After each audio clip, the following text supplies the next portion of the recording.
I've been sitting with this very question for about a year, and the only reason I'm bringing it up is not to answer the question, but in the metaphor I think I heard you say that our mind is a bit like the bouncer for the heart.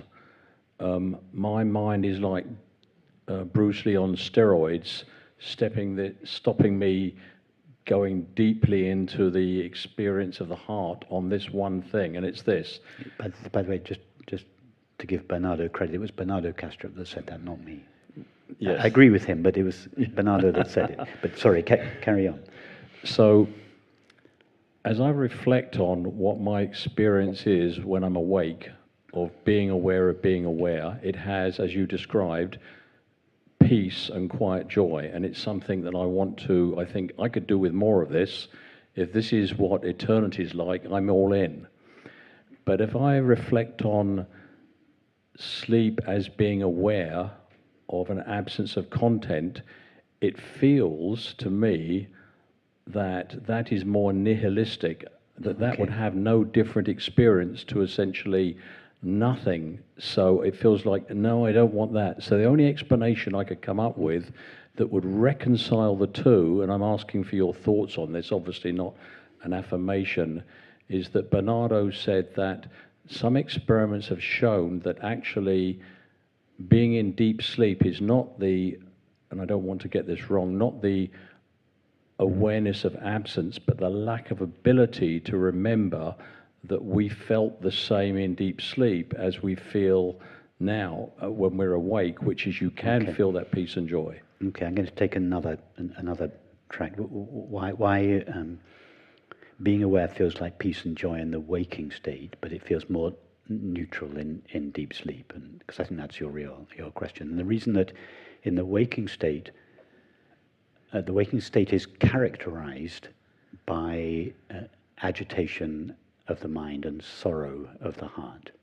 So when this agitation, when the agitation of the mind and the heart subside in the waking state, being shines through, because it's the activity of the mind that veils being. So as the activity of the mind subsides, being briefly shines.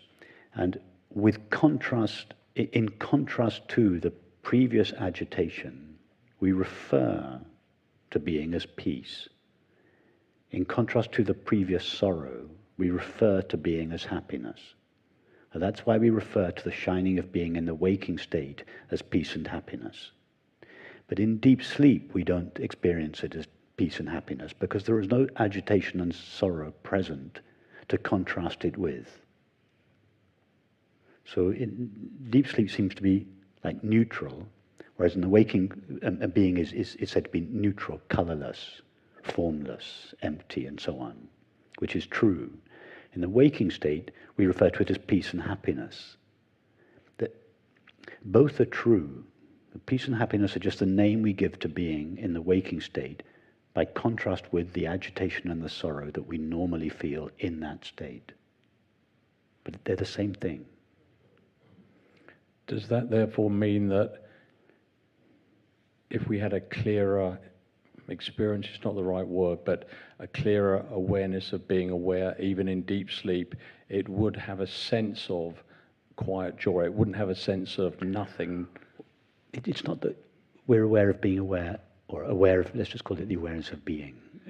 It's simpler. It's not that we are aware of being in deep sleep. It's that when we are aware of being, we are deeply asleep. Deep sleep is not a state in which we are aware of being. When we are just aware of being, we are what's called deeply asleep. Okay, thank you. So now, you're having go to the experience of being, not the experience of thinking, feeling. Go to the experience of being. Just a simple, ordinary, intimate, obvious experience of being. Yeah? That's it. You just fell deeply asleep.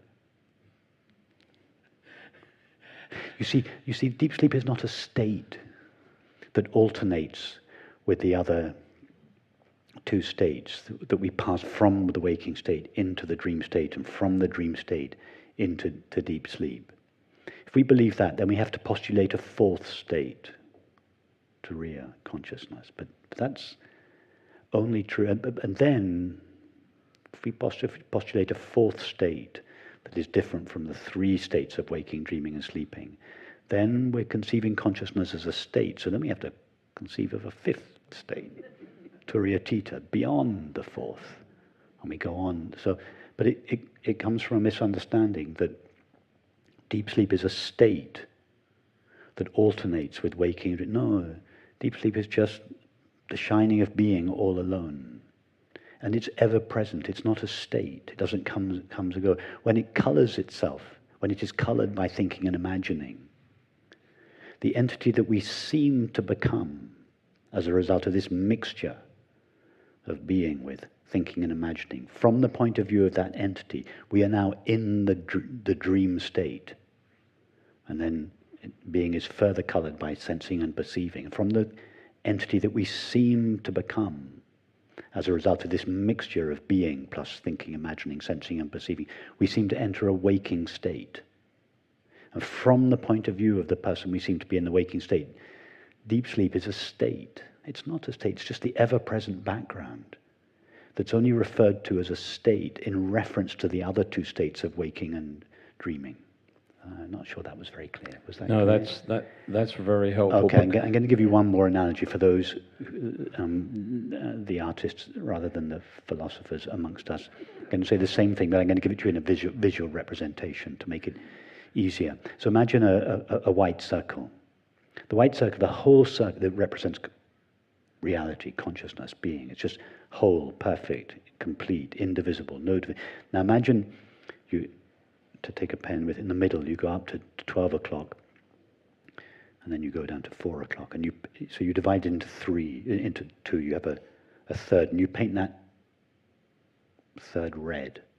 Then you take the other line from 12 o'clock down to 8 o'clock, and you paint that blue. So now you've got two colors. You've got the white paper. You've got two colors. A third of it is red, and the other third of it is blue. Yeah. But when you look at it, you seem to have three colors: red, white, and blue. That's the three states of waking, dreaming, and sleeping. As soon as you have the red and the blue, the white seems to become a part of the whole, a state. No, the white is just the background. The white only appears to be a part of the whole when the other two segments are colored. Well, deep sleep only appears to be a state from the point of view of the waking and dreaming states. Is that one of those two explanations clear? Yeah. Yeah. I haven't heard you say before. That's incredibly helpful. For me, that's the positive thing I couldn't see before. Yes.